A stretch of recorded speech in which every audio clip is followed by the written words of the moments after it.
अस्सलाम वालेकुम friends. Drama serial खुमार बहुत तेज़ी से अपने इख्तिताम की तरफ गामज़न है और अपने क्लाइमैक्स की तरफ तेज़ी से बढ़ता जा रहा है। ड्रामा सीरियल खुमार का नया प्रोमो नशर हो चुका है, तो चलते हैं ड्रामा सीरियल खुमार के नए प्रोमो के रिव्यू की तरफ। खुमार की आने वाली एपिसोड में हम देखेंगे कि एक तरफ तो कहकशा बेगम की पैसे की हवस और इनका गरूर ख़त्म नहीं हो रहा और वो अब भी फायज और लाइबा को पैसे की अहमियत पे लेक्चर देती नजर आएंगी। वो उन्हें समझाते हुए कहेंगी कि जब गुर्बत दरवाजे से दाखिल होती है तो मोहब्बत, सुकून, चैन सब खिड़की के रास्ते हवा हो जाते हैं। इसलिए इंसान को एक भरपूर जिंदगी जीने के लिए पैसे की जरूरत होती है। मगर उनके इतने समझाने के बावजूद भी ना तो लाइबा और ना ही फायज उनकी किसी बात से कन्विंस होंगे और ना ही उस हराम के पैसे को इस्तेमाल करने पे राजी होंगे। और दूसरी तरफ नासिर जो अपनी जिंदगी के बदतरीन दौर से गुजर रहा है और मकाफात का शिकार होकर शदीद अजियत का शिकार है और वो अपनी तकलीफ और अजियत से छुटकारा पाने के लिए मरने से पहले अपने गुनाहों का इतराफ करना चाहता है। मगर बार बार कॉल करने पर भी हरीम इसका फोन रिसीव नहीं करेगी, तो मजबूरन नासिर को अपने माँ के नंबर से हरीम को फोन करना पड़ेगा और फोन रिसीव करने पे हरीम से कहेगा कि मैं हूँ नासिर, तुम्हारा मुजरिम। और नासिर का नाम सुनते ही जब हरीम फोन बंद करने लगेगी तो नासिर उसे कहेगा कि खुदा का वास्ता है फोन बंद मत करो, मेरी बात सुनो, मैंने तुम्हारे साथ बहुत ज्यादतियाँ की हैं और तुम्हारे साथ की गई ज्यादतियों और तुम्हारी बदुआओं का शिकार हो गया हूँ और जिंदगी और मौत की जंग लड़ रहा हूँ। मैंने पैसों के लालच और कहकशा बेगम की बातों में आकर तुम पे इल्जामात लगाए और फाइज की नजरों में गिराने और इसकी जिंदगी से निकालने के लिए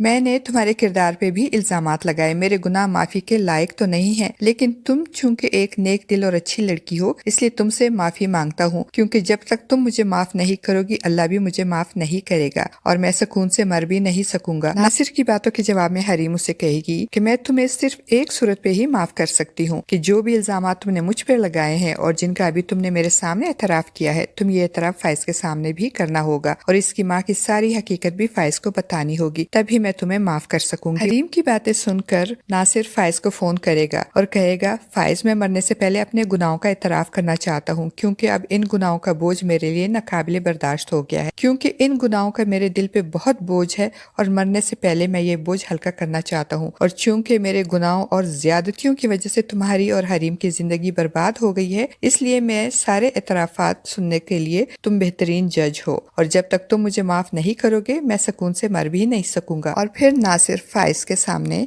अपने गुनाहों का एतराफ करते हुए कहेगा कि मेरे गुनाहों की कहानी हरीम से बदला लेने और इसे ब्लैकमेल करके पैसे बटोरने से शुरू हुआ और फिर जब तुम्हारी माँ कहकशा बेगम ने पैसों की चकाचौंध दिखाई तो पैसों के लालच में आकर मैं तो बिल्कुल ही अंधा हो गया और तुम्हारी माँ के साथ मिल गया और तुम्हारी माँ ने मुझे भारी रकम देकर तुम्हारी और हरीम की जिंदगी बर्बाद करने का सौदा किया और इसी वजह से मैंने तुम्हारी और हरीम की जिंदगी बर्बाद करने की कोशिश की और तुम्हें यकीन दिलाने के लिए मैंने तुम्हारे सामने झूठी कसम भी उठाई। और जब फाइज नासिर की बातें मानने से इनकार करेगा तो नासिर कहेगा कि मेरे पास तुम्हारी माँ के खिलाफ भी तमाम सबूत मौजूद है, अगर तुम्हें यकीन नहीं आ रहा तो मैं तुमको वो सबूत भी दिखा सकता हूँ। नासिर की बातें सुनकर तो फाइज पर जैसे कयामत टूट पड़ेगी और इसके पांव तले से जमीन निकल जाएगी। उसे तो ये यकीन ही नहीं आ रहा होगा कि इसकी सगी माँ ने इसकी जिंदगी बर्बाद कर दी और हरीम को इस तरह कसूरवार बनाकर पेश किया कि वो बेकसूर होते हुए भी कसूरवार नजर आई, बेगुनाह होते हुए भी मुजरिम बनी रही और बार बार अपनी बेगुनाही की दुहाई देती रही, मगर फाइज ने इसकी किसी बात का बिल्कुल भी यकीन नहीं किया, जबकि असल कसूरवार और मास्टरमाइंड तो इसकी अपनी माँ निकली। अब ये सब सोच सोचकर फाइज के दिमाग की रगें हिल जाएंगी और उसे अपने आप पर बहुत अफसोस होगा कि किस तरह वो सच और झूठ में फर्क नहीं कर सका। जबकि दूसरी तरफ मुदस्सिर साहब को जब ये मालूम होगा कि हरीम ना सिर्फ फाइज से खुला लेने पर तैयार हो चुकी है बल्कि इनका प्रपोजल भी कबूल कर रही है, तो वो हरीम से मिलेंगे, क्योंकि मुदस्सिर साहब जानते हैं कि हरीम फाइज से अब भी मोहब्बत करती है, मगर फाइज की बार के इल्जाम तराशी और अपने बाप और भाइयों के समझाने और प्रेशराइज करने पर शायद वो इससे खुला लेने और मुदस्सिर साहब के रिश्ते को कबूल करने पर राजी हो गई है और वो नहीं चाहते कि हरीम किसी के प्रेशर में आकर इनसे शादी का फैसला करे। इसीलिए जब वो हरीम से इस सिलसिले में बात करेंगे और उसे समझाते हुए कहेंगे कि जिंदगी आपकी है और इसे आपको अपनी मर्जी से ही गुजारनी चाहिए, इस पे आपका पूरा हक है, आप मेरी जिंदगी में आने का अगर फैसला कर रही हैं तो मैं चाहता हूँ कि ये आपका अपना फैसला हो, क्योंकि मैं नहीं चाहता कि आप अपने बाप भाई या मेरे माँ की बातों में آ کر اور پریشر میں آ کر کوئی فیصلہ کرے۔ تو جواب میں حریم کہے گی کہ میں اپنے سے جڑے ہوئے تمام رشتوں کا احترام کرتی ہوں اور ان کی خواہش پہ اپنا سر جھکا دیتی ہوں، کیونکہ میں جانتی ہوں کہ میرا باپ اور میرا بھائی ہمیشہ ہی میری بھلائی چاہتے ہیں، اسی لیے مجھے ان کے فیصلوں پہ کوئی اعتراض نہیں ہے۔ اور پھر حریم کی باتوں سے مطمئن ہو کر مدثر صاحب حریم کو اپنی